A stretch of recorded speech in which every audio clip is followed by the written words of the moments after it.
Hello and welcome to the OWC instructional series of videos. In this installment, we'll be upgrading the hard drives in a 2011 and 2012 Mac Mini server.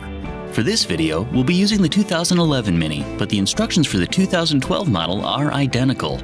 We've already backed up our data to an external drive, shut down, unplugged, and have placed the Mini on a soft, static-free work surface.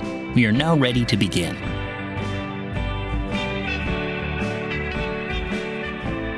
The first step is to flip the Mac Mini over.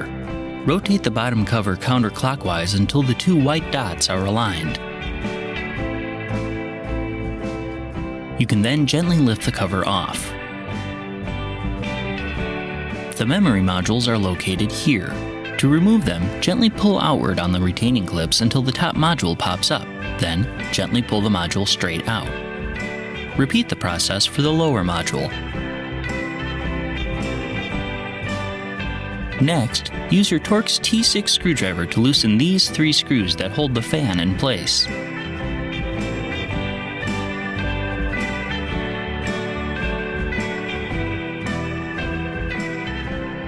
Once you've done that, gently lift the fan up and to the side to reveal the fan connector. Use your nylon pry tool to gently lift up on the connector to detach it from the logic board. You may then set the fan aside. Next, we need to remove this cowling. Detach this screw near the bottom, then gently slide the cowling out and set it aside. Next, remove these three 2mm hex screws. If you don't have a hex wrench, you can use your Torx T8 to do the job. If you do, use a light touch to avoid stripping the screws. Once you've done that, you can use your Torx T8 screwdriver to remove these two screws holding the hard drive to the airport antenna grate. Gently slide the antenna grate out and hold it off to the side. The airport cable is attached at this point and can gently be pulled free. You can then set the antenna grate aside. Remove this screw near the rear of the logic board with your Torx T6 screwdriver. Next, use your nylon pry tool to gently lift both the SATA connectors straight up.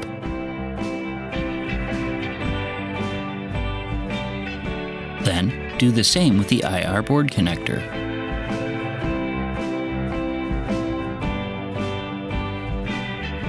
Slide two thin screwdrivers into these two holes. Then, gently pull back on the screwdrivers to slide the logic board toward the back of the Mini. That will give you enough room to disconnect the power supply connector from the logic board. You should then be able to remove the logic board completely. You can simply reach in and pull the first hard drive out of the Mini. The second drive requires a little more disassembly. First, use your Torx T6 screwdriver to remove the screw holding the power supply in place.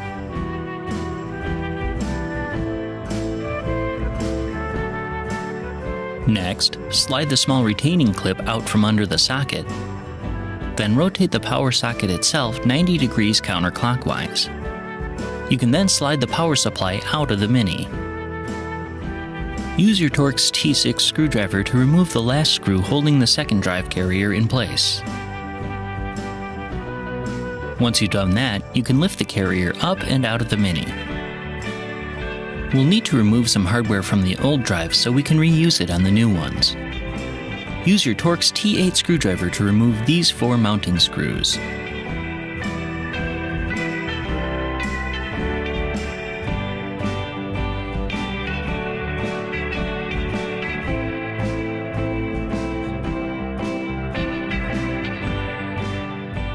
You should then be able to remove the drive from the carrier. Next, slide the SATA cable off of the drive.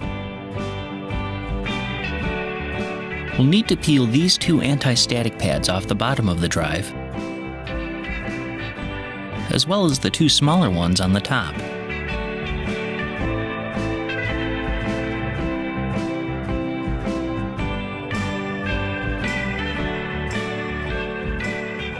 We can install either standard 2.5-inch SATA hard drives or solid-state drives in the Mac Mini server.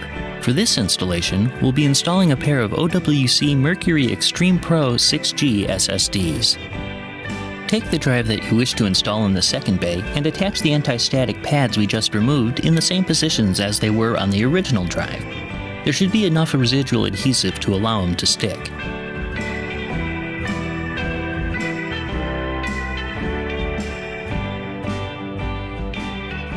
Next, line up the connector on the SATA cable with the connector on the drive and slide the two together.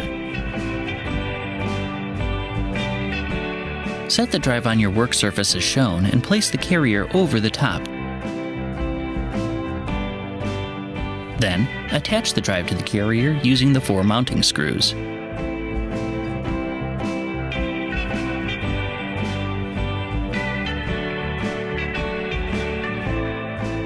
Slide the carrier unit back into the Mac Mini. Then replace the Torx T6 screw to secure it in place. Next, slide the power supply back into place and make sure it's seated squarely. This may take a little maneuvering to seat properly. Then replace the Torx T6 screw to secure it in place. Place the power socket back into position and rotate it 90 degrees clockwise. Then, slide the retainer clip back in to hold it in place. Now onto the drive for the first bay. First, remove the SATA connector from the original drive by simply sliding it off.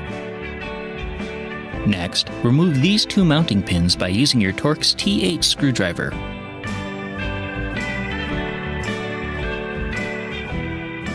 If you're installing a standard hard drive in this bay, you'll also want to gently peel off the black plastic cover on the old drive to put on the new one, as it covers an exposed circuit board.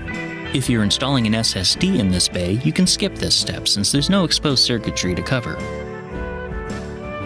Line up the SATA connector on the new drive with the cable's connection and slide the two together.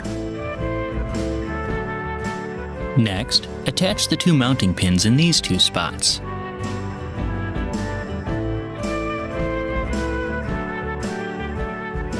We can now install the drive in the Mac Mini. The 2 mounting pins on the drive will need to go into these 2 gaskets.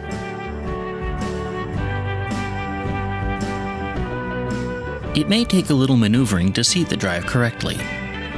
Once the drive is seated, you can slide the logic board about 2/3 of the way back into the Mini. The power cable plugs into this slot.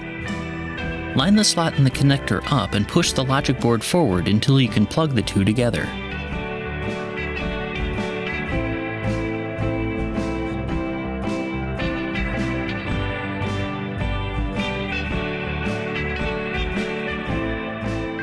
You can now slide the logic board all the way in, pushing the 2 tabs along the rear edge if necessary. Reconnect the SATA cables and the IR connector by lining them up over the respective slots on the logic board and gently snapping them into place.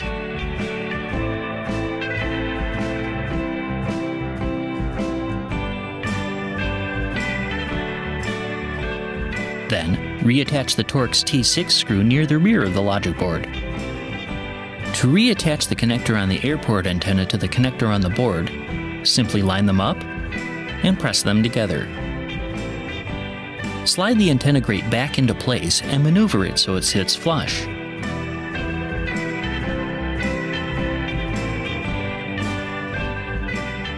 Attach the 2 Torx T8 screws that hold the hard drive to the grate. Then, reattach the 3 hex screws around the edge. Again, if you're using your Torx T8 screwdriver to do this, you need to be extremely careful not to tighten them too hard or you'll strip the screws. Slide the cowling back into place and reattach the screw that held it in. Reattach the fan cable to its connector on the logic board. Set the fan into place. And tighten the 3 screws that hold it in. You may now replace the memory. The notches on the memory modules line up with the pins in the memory slots. Place the first module into the lower slot at about a 40-degree angle until it's fully seated, then push down on the outer edge to lock it into place. Repeat the process for the top module. Put the bottom cover onto the Mini, making sure that the white dots line up. Then, rotate the bottom cover clockwise until the black and white dots are aligned. You may now flip your Mini over, hook it back up, and turn it on.